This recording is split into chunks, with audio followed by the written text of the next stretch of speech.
दोस्तों मेरा नाम शिवम है और मैं उत्तराखंड के नैनीताल ज़िले का रहने वाला हूँ। दोस्तों मैं आपको एक ऐसी सच्ची घटना बताने जा रहा हूँ जो पिछले साल मेरे साथ घटी थी। चलिए आपका ज़्यादा वक्त नहीं लेते हुए हम सीधा कहानी को शुरू करते हैं। और उससे पहले आपको एक बात बता दूँ दोस्तों, इस चैनल पर आपको बहुत ही डरावनी, भूतिया और real incident base horror story सुनने को मिलेगी। अगर आपको हमारी स्टोरियाँ पसंद आए और हमारी स्टोरी टेलिंग पसंद आए तो हमारे चैनल को सब्सक्राइब ज़रूर करना। ठीक है भाइयों, चलो कहानी पे आते हैं। दोस्तों ये बात पिछले समय की है, पिछले साल की है, जब मैं अपनी मौसा जी के लड़के की शादी, मतलब मेरे कज़न की शादी के लिए नैनीताल से, हमारा जो होम टाउन है जहाँ पे मेरी मौसी वगैरह रहते हैं, मेरी मौसी मेरे होम टाउन में ही रहते हैं, मतलब जहाँ पे मेरे दादा दादी और रहते थे, तो मौसी वहीं पे रहते हैं क्योंकि मौसा जी जो है वहीं के थे, तो उनकी शादी वहीं पे हुई थी। तो मैं अपने मौसा जी के लड़कों की शादी पे गया हुआ था। मेरे मौसा जी के बड़े लड़के, उनका नाम था सौरभ। सौरभ भैया की शादी में गया हुआ था। बेसिकली मैं तो पहले ही चला गया था, 10-12 दिन पहले ही चला गया था शादी में, क्योंकि अक्सर आप लोगों को पता होगा यार, कज़न्स की शादी के लिए हम लोग कितने एक्साइटेड रहते हैं, क्योंकि वहाँ पे बहुत सारे कज़न्स आते हैं, भाई बहन जो भी मिलते हैं, खूब सारा चिल फन करते हैं। इसलिए मैं बहुत एक्साइटेड था और मैं 10-12 दिन पहले ही चला गया था शादी से। और मम्मा लोग, पापा लोग का इतना जल्दी जाना पॉसिबल नहीं था, क्योंकि पापा का एक हमारे कपड़े का बिजनेस था, और जो मेरी मम्मी है वो एक टीचर है, गवर्नमेंट टीचर है, तो उनको छुट्टी भी लेना पॉसिबल नहीं था। तो वो दोनों शादी से 2 दिन पहले आए थे, लेकिन मैं 10 दिन पहले ही चला गया था। अब आपको पता ही है दोस्तों, गाँव में शादी होती है तो गाँव में सबके छोटे छोटे घर होते हैं, इतने मतलब बड़े बड़े घर वगैरह नहीं होते हैं, कमरे वगैरह ज़्यादा नहीं होते हैं। और गाँव की शादी आपने अगर देखी हो तो गाँव में मतलब बहुत सारे रिलेटिव वगैरह बहुत आते हैं, खूब आते हैं गाँव में। ठीक है। शहरों में तो यार शादी शादी के लिए मैरिज प्लेस वगैरह होते हैं, तो इतनी जगह का झंझट नहीं होता है, लेकिन गांव में तो ये सब पॉसिबल नहीं होता है, तो सब गेस्ट वगैरह जो घर पे ही रुकते हैं, आस पड़ोस के घरों में रुक जाते हैं। तो मेरा मौसी का घर था जो उत्तराखंड में है। आपने चंपावत डिस्ट्रिक्ट सुना होगा, जो पहले पिथौरागढ़ में था, अलग हो गया है अभी। चंपावत में एक छोटे से गांव में है, गांव का नाम मैं नहीं लेना चाहूँगा, तो वहाँ है। तो मैं चला गया वहाँ शादी में। तो शादी में खूब सारे लोग थे, कजन्स के साथ अच्छा टाइम पास किया, गप्पे वप्पे लड़ाई, हमने काफ़ी दिन के बाद मिले तो खूब सारा चिल फन किया। तो उसके बाद सबने खाना वाना खाया, शादी से 7-8 दिन बचे थे। तो यार जब शादी के दिन नज़दीक आए ना, जब 7 से 8 दिन बचे थे, तो बहुत सारे रिलेटिव आ गए, तो उनकी ना जगह कम पड़ने लगी घर में सोने के लिए। तो मौसा जी ने बोला कि यार सचिन, तुम और मेरा एक छोटा भाई, कज़न और है, सचिन, मेरा एक छोटा भाई है, कज़न, और सौरभ भैया जिनकी शादी थी, बोले यार तुम लोग फार्म हाउस में सो जाओ ना जाके। तो वहाँ जाके, वहाँ क्योंकि हमारे फार्म हाउस में 2 कमरे थे, मौसा जी के फार्म हाउस पे 2 कमरे बने हुए थे, क्योंकि यार गांव में आपको पता है, अगर उनका फार्म हाउस घर से लगभग 12 से 13 किलोमीटर दूर था। तो गाँव में आपको पता होगा यार, फार्म हाउस में भी वो कमरे बनाते हैं, क्योंकि 12 से 13 किलोमीटर दूर उनको रोज़ का आना जाना होता था, इतना दूर पैदल आना होता था। ठीक है। ऊपर से गांव में आपको पता है फसलों की देख रेख भी करनी होती है, तो रात में वहीं खेतों में रुक के ही करनी होती है, यही सीन होता है गाँव में, क्योंकि यार अगर रखवाली नहीं करते हैं तो आवारा पशु जो घूमते हैं या फिर जंगली जानवर वगैरह जो फसलों को नष्ट कर देते हैं, ठीक है, फसलें ख़राब कर देते हैं। इसलिए जब भी फसल होती है तो एक जने का वहाँ रुकना ज़रूरी होता है, फसलों का ध्यान रखने के लिए, और पानी वानी भी लगाना होता है, तो इसीलिए। तो बोले, हमारे मौसा जी बोले कि सौरभ, सचिन और मैं, तुम लोग तीनों फार्म हाउस पे सो जाओ जाके, तो साथ में खेतों का भी ध्यान रखा जाएगा, क्योंकि मौसा जी तो यहाँ शादी में बिजी थे, तो उन्हें टाइम था नहीं जाने के लिए। तो हमने बोला ठीक है, ये भी सही है। तो हम लोग सबने खाना वाना खाया और गप्पे वप्पे लड़ा रहे थे। बेसिकली यार पहाड़ों पे जल्दी खाना खा लेते हैं, गाँव में पहाड़ों पे 7 से 8 बजे खाना वाना खा के 9 बजे तक सो जाते हैं। लेकिन शादी का माहौल था तो लेट सेट तो हो ही जाती है। 12 बज गए जब हम लोग खाना वाना खा के निकले, तो 12:15 टाइम हो गया था, 12:15 समथिंग टाइम हो गया था। उसके बाद हम लोग खाना खा के, तो मौसा जी बोले यार तुम लोग पैदल नहीं जाओगे, इतना दूर कैसे जाओगे, बाइक ले जाओ। तो हम लोग मौसा जी की बाइक ले गए। तो सौरभ भैया चला रहे थे, मैं सबसे पीछे बैठा था।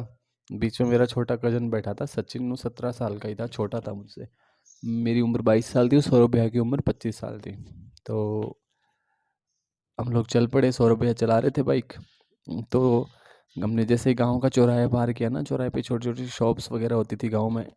मतलब कि एक ही शॉप पे आपको सब कुछ मिल जाता है, सब्जी वगैरह, स्टेशनरी, मनिहारी, जो भी सामान होता है किराना वराना का, सब एक ही शॉप पे मिल जाता है। तो ऐसी दो तीन छोटी छोटी शॉप्स थी। तो वहाँ से आगे निकले, तो वो जो रोड थी हमारे फार्म हाउस की साइड जा रही थी, वो सीधी सीधी रोड थी, वहाँ पे कहीं भी मुड़ना नहीं था, हमें सीधा सीधा जाना था। लास्ट में जाके छोड़ एक मोड़ पे हमारा खेत आता है। हम लोग जैसे ही निकले वहाँ से, तो वो रोड के ऊपर पूरा अंधेरा अंधेरा हो रखा था, क्योंकि यार गांव में स्ट्रीट लाइट्स वगैरह भी नहीं होती, और शायद उस दिन अमावस की रात थी। तो पूरा एकदम अंधेरा, सुनसान, पूरी सड़क सुनसान एकदम, पूरी आसपास पूरा एकदम काला काला हो रहा था अंधेरे से। कुछ भी नहीं दिखाई दे रहा था, हम एक दूसरे को भी नहीं देख पा रहे थे। तो हम लोग चल पड़े, और 2 से 3 किलोमीटर हम आगे ही निकले थे कि अचानक से मेरे भाई ने, मतलब रोड पे इतना सन्नाटा था कि खाली बाइक की हेडलाइट से हमें आगे का दिख रहा था, बस 20-25 मीटर दूर आगे का दिख रहा था, और कुछ भी नहीं दिख रहा था इधर उधर। अचानक से उसने ब्रेक मार दिया बाइक पे। तो हमने बोला क्या हुआ, तो जैसे ही हमने साइड से मुंह निकाल के देखा, तो रोड के बीचों बीच एक बिल्ली, यार बहुत ही बड़ी जंगली बिल्ली, हमारी को घूर रही है, ऐसे रोड के बीचों बीच खड़ी बिल्ली ऐसे घूर रही है। तो बीच में सचिन बैठा था। सचिन उसको देखते ही सचिन कांपने लगा, क्योंकि छोटा था वो, काफ़ी डरपोक भी था। और मैंने देखा तो मुझे भी थोड़ा एक टाइम के लिए डर लगा। तो वो बिल्ली हमें घूरी, मेरे भैया ने जब बाइक के हॉर्न मारे ना 2-3, तब जाके वो बिल्ली वहाँ से साइड हटी। इतना डरावना वाक्य था ना दोस्तों, मैं क्या बताऊँ। फिर 1 या 1.5 किलोमीटर आगे हम निकले ही थे कि वही वाक्य हमारे साथ फिर से हुआ, और बाइक ना हमारी ऐसे टेढ़ी मेढ़ी डोलने लगी बाइक। तो भैया ने जैसे ही बाइक से उतर के देखा, तो पीछे का टायर जो है वो पंचर हो चुका था। पीछे का टायर पंचर हो चुका था, तो अब भैया बोले यार ये तो बहुत काम खराब हो गया। अब एकदम सड़क के बीचों बीच यार बाइक पंचर हो गई, इधर उधर कुछ भी नहीं, पूरी रोड एकदम सुनसान, काली रात, अमावस की रात थी, चांद या तारे भी नहीं निकले थे कि कुछ उजाला हो। तो भैया बोले यार अब तो बहुत मुश्किल हो गई है, क्योंकि हम घर से भी 5 से 5.5 किलोमीटर आगे आ चुके थे, और खेत भी हमारा 6-7 किलोमीटर दूर था। हम तो एकदम बीचों बीच फंस के, ना इधर जा सकते हैं ना उधर जा सकते हैं। तो भैया बोले यार उतरो। तो उतरे। तो गांव में आपको पता है कि पंचर वाले भी नहीं होते इधर उधर, क्योंकि वो रोड एकदम सुनसान थी। गांव में शॉप्स वगैरह भी नहीं होती, और गांव में अक्सर ऐसा होता है कि यार पंचर वाले भी दूर दूर होते हैं, तो गांव में अक्सर खुद ही लोग पंचर निकाल लेते हैं, सारा सामान जो है रखते हैं पंचर निकालने वाला। तो भैया हमें बोले यार एक काम करते हैं, तुम दोनों यहीं रुको, मैं बाइक लेके जाता हूँ और पंचर निकाल के लाता हूँ, क्योंकि अब घर से जाएंगे, पैदल जाएंगे तो टाइम लग जाएगा। भैया बोले वो होता है ना यार कि पीछे का टायर पंचर था, तो भैया आगे तेल वाली टंकी पे बैठ के कहते मैं ले जाऊंगा।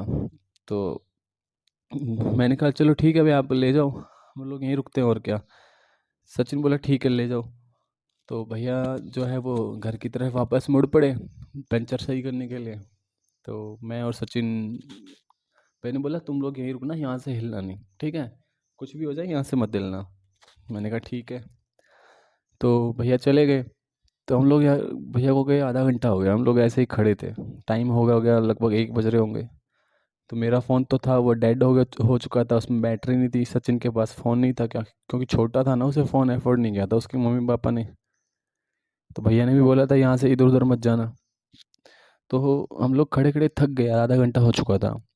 तो सचिन सचिन ने बोला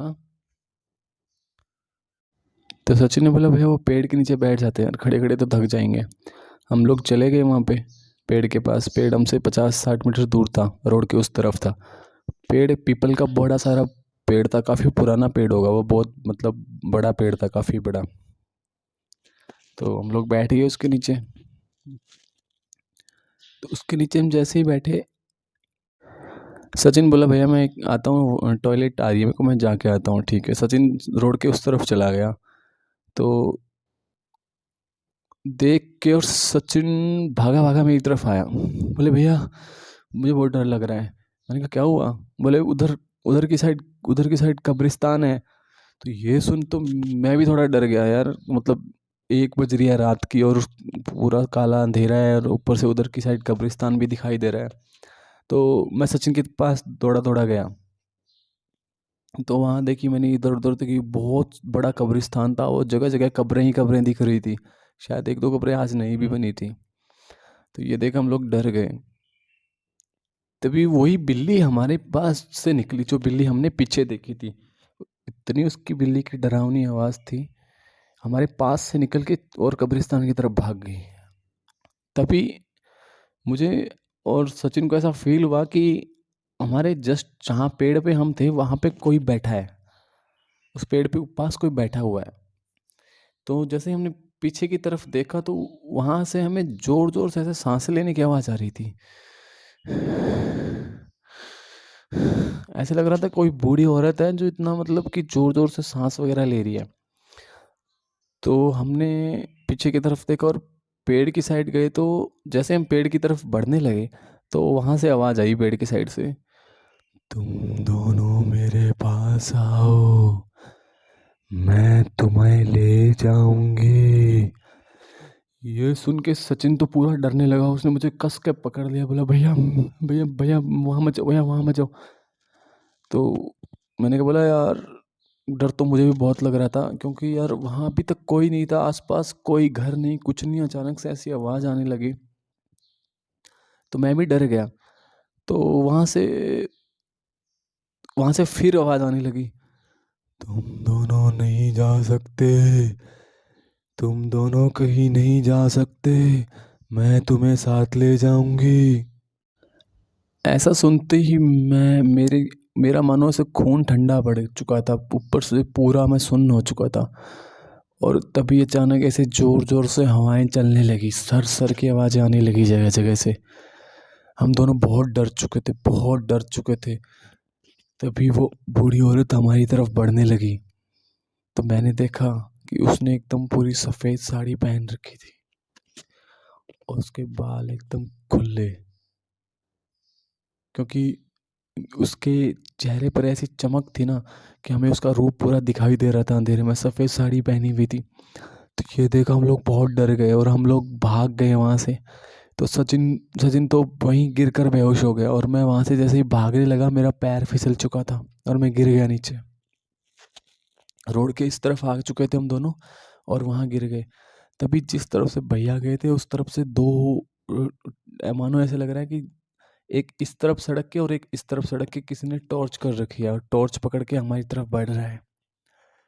तो मैं ये देख के बहुत डर गया, और वहाँ से ऐसे मतलब कि आवाज़ आने लगी जैसे कोई ट्रैक्टर वगैरह आ रहा है उस तरफ से। तो ये देख मैं बहुत डर गया था। तो वहाँ से मैंने उस तरफ से देखा तो वो ट्रैक्टर मेरे पास आके रुक गया। उसमें से मैंने देखा तो उसमें से सौरभ भैया निकले थे और मुझे देख के बोले, क्या हुआ सचिन, क्या हुआ? मेरा नाम विमेश था। विमेश, क्या हुआ सचिन? तो मैंने कहा भैया कुछ नहीं, वहाँ पे कुछ है, वो पेड़ पे कोई है, उसने हमें बुलाया अपनी तरफ, बोला हम तुम्हें ले जाऊंगी। तो मेरे भैया ने ट्रैक्टर में पानी की बोतल निकाली और मेरे मुंह पे छींटा दिया, मुझे पानी पिलाया, सचिन को उठाया, सचिन के मुंह पे छींटा दिया, बोले तुम लोग आ जाओ मेरे पास, कोई नहीं है वहाँ पे। तो भैया ने हम लोगों को ट्रैक्टर पे बिठाया और हम लोग फार्म हाउस की तरफ चल दिए। और बोले भैया, बोले कुछ नहीं होगा, तुम लोग सो जाओ, मैं हूँ ना। लेकिन मुझे नींद तो कहाँ आने वाली थी। तो भैया थे साथ में इसलिए थोड़ा कॉन्फिडेंस था। तो हम लोग सो गए और सुबह उठे और घर की तरफ चल दिए।